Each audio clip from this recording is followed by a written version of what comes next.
Hi hello welcome to my channel. Kakinada జిల్లా గొల్లప్రోలు మండలం తాటిపర్తిలో జన సైనికులపై వైకాపా వర్గీయులు ఆదివారం రాత్రి దాడికి పాల్పడ్డారు.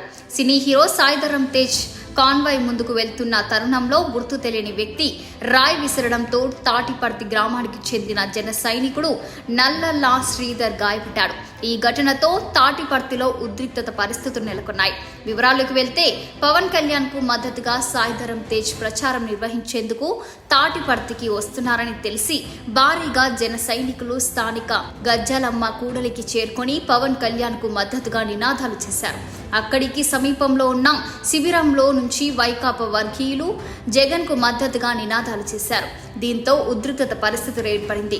సాయిధరం తేజ్ తాటిపర్తి కూడలిలో మాట్లాడి చిన్న జగ్గంపేట వెళ్లగా ఆయన తిరిగి వచ్చేలోపు వైకాపా వర్గీయులు టపాకాయలు కాల్చి కవ్వింపు చర్యలకు దిగడంతో పాటు నినాదాలు, వాగ్వాదాలు, తోపులాటలు సాగాయి.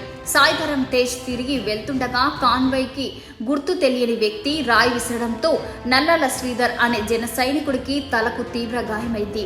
క్షతగాత్రుణ్ణి హుటాహుటిన ప్రభుత్వ ఆసుపత్రికి తరలించి చికిత్స అందించారు. పోలీసులు అక్కడికి చేరుకుని ఇరు వర్గాలను పంపించి బందోబస్తు ఏర్పాటు చేశారు. కాన్వాయ్పై వేసిన రాయి తనకు తగిలినట్లు క్షతగాత్రుడు శ్రీధర్ తెలిపారు.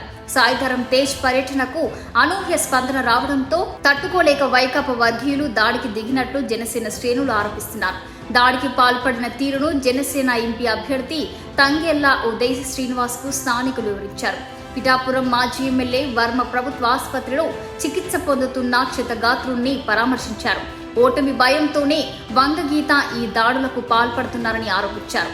సోమవారం కల్లా నిందితులను అరెస్టు చేయకపోతే కాకినాడ జిల్లా ఎస్పీ కార్యాలయాన్ని, గొల్లప్రోలు పోలీస్ స్టేషన్ను ముట్టడిస్తామని వర్మ హెచ్చరించారు. కడప, కర్నూలు నుంచి కొందరు పిఠాపురం వచ్చారని సమాచారం తమకు ఉందన్నారు.